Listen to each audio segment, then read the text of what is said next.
안녕하세요, 여러분. 오늘은 분류심사론 6주차 강의 날이죠. 오늘 이 시간에도 분류초 제도와 관련된 제도들, 거기에 분류심사가 어떻게 개입하는지 이런 이야기를 이번 주에 더 진행하려고 합니다. 그래요, 오늘 강의 내용 보고 시작하도록 하죠.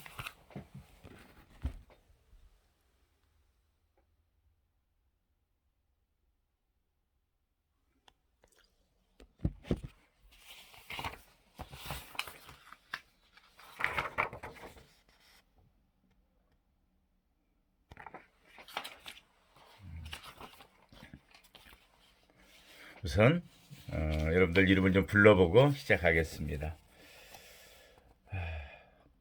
주변에도 오미크론 확진자들 참 많이 발생했죠. 이제 전 인구의 4분의 1 이상이, 이를테면 한 가족에 4명이면 1명은 확진이 되는 그런 추세까지 왔어요. 정점은 찍었다고 하지만 많이 조심해야 될 것 같죠. 김범준, 김보경, 김연두, 김주민, 노소영, 도소연, 라두흠, 박예림, 박은경, 손경주, 손영주, 손혜인, 잘 지냈어요? 송계영, 송민서, 송지희,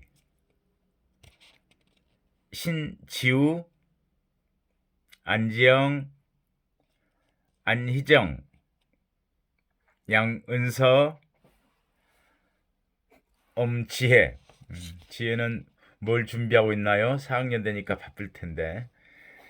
여기까지 출석 부르고 다른 학생들은 다음 시간에 또 이름을 불러보도록 하겠습니다. 여러분들은 4월 7일 강의죠. 제가 지금 영상을 찍고 있는 날은 4월 5일이에요. 4월 5일 식목일이죠. 근데 사실은 식목일이자 오늘이 청명이에요. 청명 한식 그러죠. 내일은 찬밥을 먹는 날이고 오늘은 청명이면은 말 그대로 맑을 청자, 밝을 명자예요.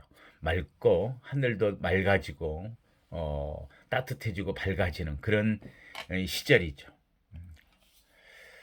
우리가 24절기에서 다섯 번째 절기예요. 이제 본격적으로 씨앗을 뿌리고 모종을 심고 농사가 시작되는 그런 시기입니다. 내가 여러분들에게 일상에서의 분류 이렇게 적어놨어요.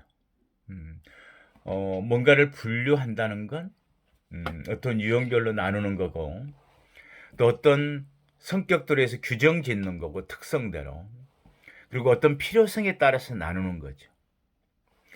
그래서 일상에서 가장 큰 분류가 뭐 같아요? 저는 우리나라에서 살면은 봄, 여름, 가을, 겨울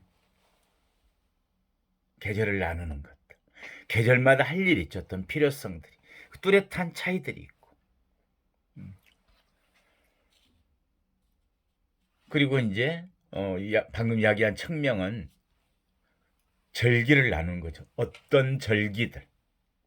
그때 되면 또 무엇을 준비할 것인지, 어떤 특성이 있는지. 대부분의 내 주변의 사람들 보면 여러분들께 아직 이제 관심 가질 나이는 아니지만 벌써 이제 시제를 모신다, 산소를 어떻게 꾸려갈까, 조상들에게 전체 모여서 절도 드리고 그런 때입니다. 청명한식 때. 왜냐하면 날도 좋아져서 이제 일하기도 좋고 산소도 돌보기도 좋고 그런 시기예요. 좀 더 이야기를 해볼까요? 그럼 4월이 이제 시작됐네요. 4월에는 달력으로 치면 그렇죠. 음, 또 달력으로 1년을 12개월로 나눈다. 왜 그렇게 12개의 달로 나누어뒀을까? 어떤 필요성 때문일까요? 그런데 어, 인류들은 그렇게 1년을 12개로 나누어서 그 특성별로 성격을 그 특성이 있고 그때 해야 될 일이 있기 때문에 이렇게 나뉘어져 온 것 같아요. 가끔 내가 이렇게 인디언 달력 이야기를 하죠. 매달 시작이 되면 뭔가 우리한테 지혜를 주는 것 같아요. 인디언 달력에서 몇 개의 부족들 것만 한번 뽑아봤어요. 한 3개만 뽑아봤는데 블랙푸트족은 4월이 되면 생의 기쁨을 느끼게 하는 달이래요. 만물이 소생하고 꽃이 주변에 피어나고 그래서 그랬을까요? 그리고 체로키족은 머리맡에 이제 씨앗을 두고 자는 달이다. 정말 한 해가 시작되는 느낌이죠. 그리고 이제 위네바고족은 옥수수를 심는 달이다. 요즘 주변에 다녀보면은 농민들이 굉장히 농사짓는 분들이 바쁘죠. 뭔가를 심고 있고, 뭐 옥수수도 심고, 감자도 심고, 고구마도 심고, 뭐 그러는 것 같아요. 아무튼 이렇게 인류는 경험상으로도 이런 부분들을 이렇게 잘 분류해서 그 특성을 이해하고 필요에 따라서 어떤 일을 해왔던 것 같아요. 아무튼 블랙푸터족이 이야기하듯이 생의 기쁨을 느끼게 하는 좋은 달입니다.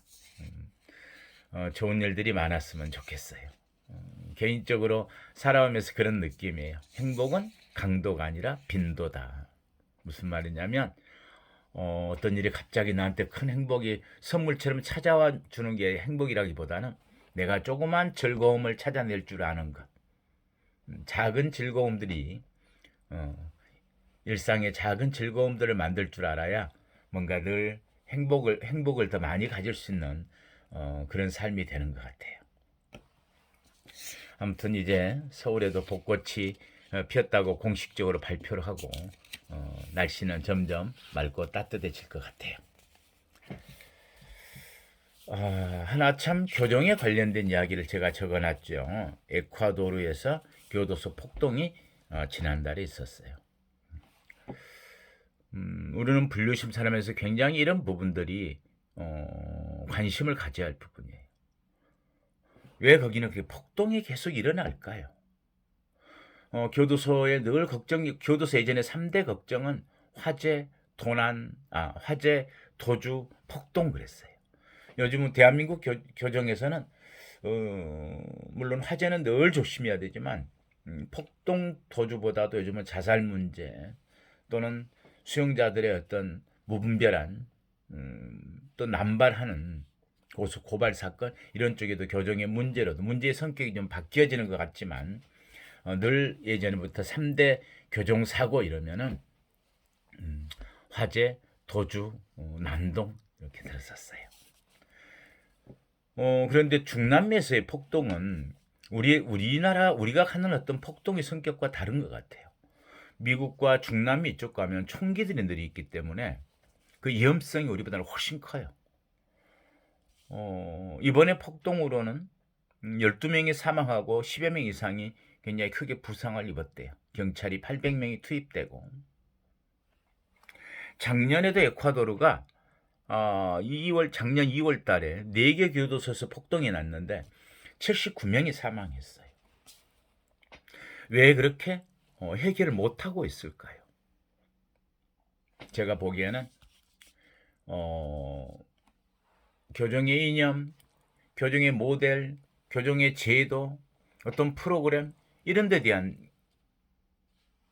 준비 이런 부분들이 덜 돼 있는 것 같은 그런 느낌을 가져요. 물론 기본적으로 교정에 있어서의 어떤 시설 부분 어떤 하드웨어적인 것도 문제가 물론 분명히 존재하고 있고요. 왜냐하면은 에콰도르라고 하는 이 나라는 3만 명 정도의 수용이 적정한 것 같아요. 이를테면 수용 정원이에요. 물론 정원보다 더 적으면 더 쾌적하겠죠. 그런데 늘 30% 이상이 과밀 수용인 거예요. 이 문제는 많은 걸 이야기하죠. 우리가 분리심사에서 어떻게 이야기했죠? 대규모 시설에서는 처우란 없다. 거의 수용 질서를 잡는데 모든 노력이 경주돼야 되고 수용 질서가 잡히지 않는 하나는 처우도 없거든요. 그래서 1차 분류를 늘 수용 분류 그래요. 2차 분류를 처우 분류 그리고 이렇게 표현도 하죠. 수단적 분류 1차 분류를 수용 관리, 목적적 분류를 우리가 처우라고. 그래서 이 나라의 문제는 이번에도 그 내무부 장관이 발표를 하면서도 그렇게 이야기하는 것 같아요. 법적인 어떤 개혁이 필요하다. 그러면 저는 어떤 법적인 어떤 부분들을 이야기해서 소위 인권이나 교정의 이념 이런 걸 많이 담는 어떤 법을 개정하는 그런 이야기를 하는 줄 알았더니 더 강력한 대비책이 필요하다. 질서를 잡기 위한 강력한 힘이 필요하다. 이런 쪽 이야기를 하고 있는 걸 보면 뭔가 좀 교정에 대한 이해도가 좀 우리하고는 다른 더 정확히 하면 이해도가 좀 떨어지는 운영 같은 느낌을 가져요. 물론 국민들의 법감정, 국민소득, 굉장히 경제적인 어떤 여건들은 어느 파트에서나 중요하기 때문에요. 그런 차이가 있지만은 상당히 접근 방식이 다른 것 같다 이런 생각을 하게 됐었습니다. 강한 대비책이 필요한 게 법적 개혁으로 이야기를 하고 있는 걸 보면 가장 먼저 제가 생각할 때는 그런 거죠. 시설과 어떤 제도의 문제들, 그다음에 어떤 인적 자원의 문제들, 어떤 인프라적인 것들, 또 인권 침해적인 소지가 없는지. 거의 이런 교도소에서의 폭동의 문제는 주된 내용이 그런 거래요. 조직 폭력배들이 많이 와 있는데 서로 주도권 다툼들. 또 열악한 어떤 환경 속에서의 어떤 처우의 열악한 처우, 인권 침해가 심한 거. 보지 않아도 알 수 있는 게 있겠죠. 만약에 가서 조사를 해본다면 그런 것 같아요. 제때 국가에서 지급하는 또는 관에서 지급해주는 물품을 공평하게 받았느냐, 교도관이 권위에 의한 타락은 없었느냐. 대부분은 또 그런 나라일수록 그런 부분에 부정부패가 굉장히 많이 만연하는 경우가 많아요. 너무 억압적인 곳에서는 어떤 정보도 부족하고 어떤 물자도 부족하면 수용자는 어떻게 하겠어요? 그걸 조금이라도 갖는 사람이 안에서 편의를 제공받는 거고 자기 세계에서 영향력을 행사하게 되는 힘이 되잖아요. 조그만 정보를 아는 것, 어떤 부족한 물자를 내가 공급해낼 수 있는 것, 더 나쁘게는 부정 물품들을 술, 담배, 마약들을 내가 공급해낼 수 있는 것.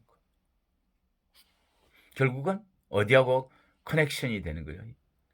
결국은 또 교도 간의 부패와 무능과 연관되는 것들. 그런 부분들을 우리는 바로 파악해낼 수 있을 것 같아요. 무엇보다도 시설과 조직이 그리고 분류심사라고 하는 어떤 분류심사를 해서 처우에 연계되는 어떤 제도들이 살아있어야 교정이 그 소기의 목적을 달성할 수 있을 거라 생각됩니다. 에콰도르 이번에 폭동 사태를 보면서 우리가 왜 분류심사를 이야기하는지에 대한 의미를 다시 한번 생각해 봤습니다.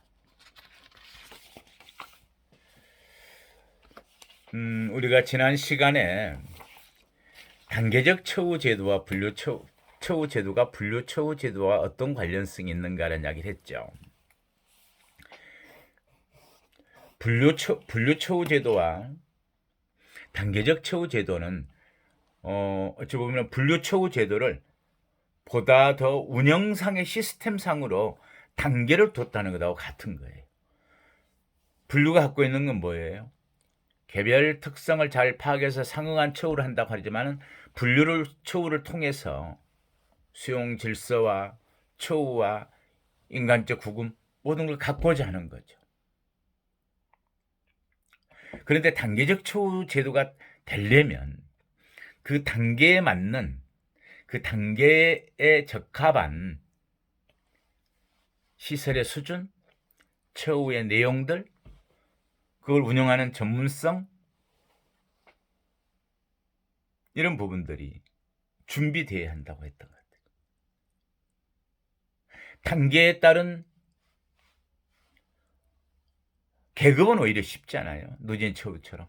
처음에 해결적으로 4급에 넣기 때문에. 물론 분류급은 지정하지만 누진 제도의 성격상. 그런데 단계 처우 제도는 동등한 어떤 단계들에 대한 유사한 사람들을 단계로 묶어둬야 되기 때문에 정확한, 보다 객관적인 또는 보다 정확한 분류 심사가 필요하겠죠. 자, 그러면 오늘은 이제 경비 등급별 처우 제도에 대해서 이야기를 할 건데요. 이건 뭐죠? 단계적 처우 제도 이야기했는데 경비 등급별 제도는 그래요. 같은 거라고 생각해도 돼요. 경비 등급별 처우 제도의 이념, 목적, 방법 이런 게 모두 단계적 처우 제도예요. 단지 현실에 어떻게 적용하느냐, 교도소별로 등급별을 둔다 라고 하는 것들에 있어서의 현실에 적용해서 운영되는 것, 이게 경비 등급별 처우 제도. 교도소를 그 위험성에 따라서, 첫째는 경비 등급 할 때는 가장 중요한 기준점은 사실은 위험성이에요. 얼만큼 위험한 범죄자들인지, 그 위험하다는 것은 얼만큼 범죄가 진전되어 있고 범죄성이 진전되어 있고 보다 더 통제와 질서가 필요한 것인지. 그래서 상대적으로 그렇지 않은 사람들은 보다 더 완화된 처우, 보다 개방적인 시설, 이런 부분이 필요하겠죠. 그런데 이걸 교도소별로 나눠둔 걸 우리가 경비 등급별 처우 제도고 그래요. 교도소마다 경비 등급이 지금 대한민국은 다 다르죠. 천안개방교도소처럼 S1급 할지, 청송 2교도소처럼 S4급, 아주 엄중한 시설, 엄중한 경비 시설, 그리고 대한민국이 가장 대다수가 가지고 있는 일반 경비 시설, 보다 더 완화된 시설, 그리고 위험성이 현재와 위험성이 없거나 적거나, 또 가족관계 회복 프로그램 같은 걸 적용할 수 있는, 개방적인 처우를 적용할 수 있는 그런 사람들 모아놓는, 이렇게 교도소를 나눠 놓는 걸 우리가 경비 등급별 처우 제도라고 하는 거죠. 왜 필요하죠? 우리한테 갖고 있는 것은 시설별로 교도소를 등급별로 나누어서 무엇에 따라서 위험성과 처우의 필요에 따라서 등급별로 나누어서 처우를 하는 제도들, 운영하는 것. 이걸 경비 등급별 처우 제도. 의의나 기능이라 그럴까요? 가질 수 있는 두 마리 토끼를 잡는 거죠. 두 마리를 토끼를 잡는 건 뭐예요? 그렇죠. 효율적인 수용 관리와 효과적인 교정 교화를 함께 이뤄내는 것. 근데 이 두 가지가 자칫하면은 상충되거든요. 어떤 처우를 좀 더 폭넓게 하고 완화돼서 잘 하려고 보면은 어떤 문제가 생길까요?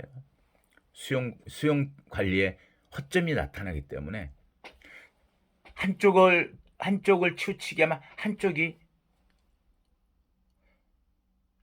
조금 제한을 받거나 무시돼요. 수용 관리를 철저히 하다 보면은 처우가 억제되는 것. 처우를 좀 확대시키려고 보면은 수용 관리를 뭔가 좀 느슨해지는 거예요. 자, 근데 두 개를 동시에 가져야 되잖아요.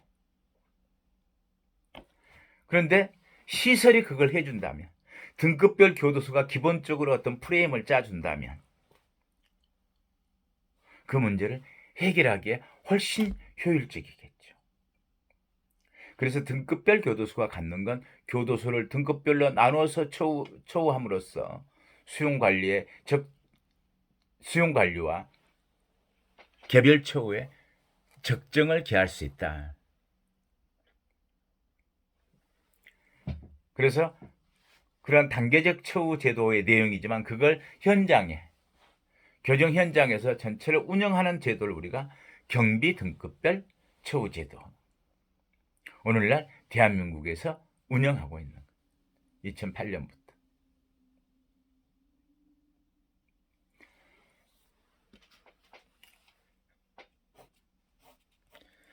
그런데 그렇게 어떤 것들이 프레임이 잘 짜진다면 우리는 뭘 가질 수 있을까요?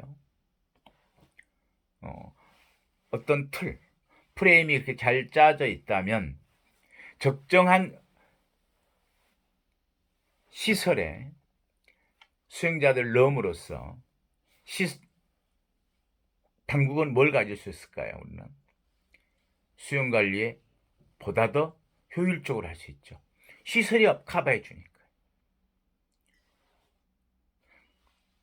그리고 거기에 따른 처우 내용을 달리함으로써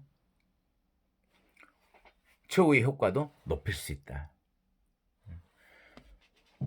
그렇다면 우리가 그동안에 갖고 있던 교정 이념들, 처벌과 억제와 제지와 사회복귀라고 하는 이 교정 이념을 이 틀 속에 넣을 수가 있겠죠. 그러한 교정 이념에 따른 어떤 모델들, 처벌 모델, 소위 응보와 이화의 모델, 그 다음에 사회복귀의 모델들, 적응 모델, 의료 모델, 적응 모델, 사회체 통합 모델들, 그리고 오늘날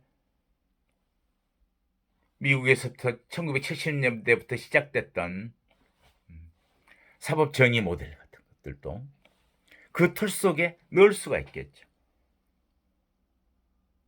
왜? 프레임이 짜져 있고 거기에 콘텐츠들이 있기 때문에.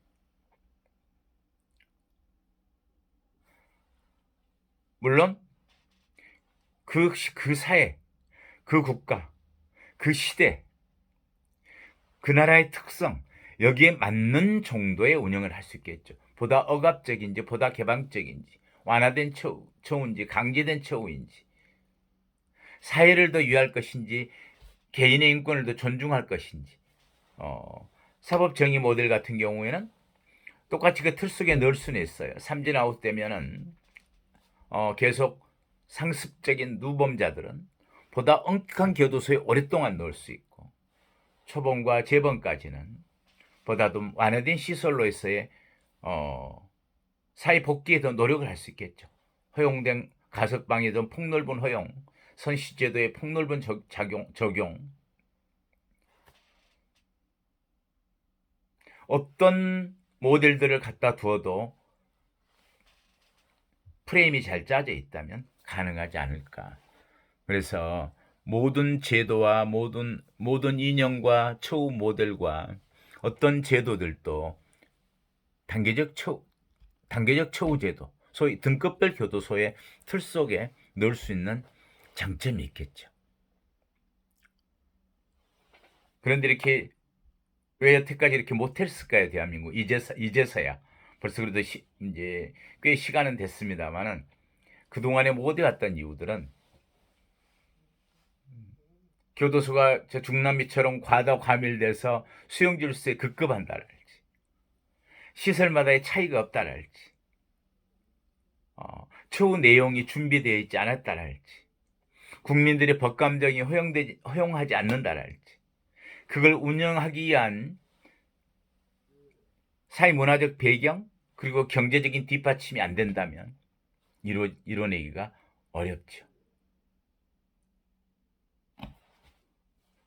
그래서 우리도 해방 후에 오랜 동안 우리가 누진 처우 제도로 질서 유지 위주의 처우를 하면서 분류 처우 제도를 적용하는 이원적으로 운영되어 오다가 2008년부터는 법도 개정하고 그 법 개정의 가장 큰 게 결국 경비등급별 교도소를 도입해서 운영해 오게 된 것입니다.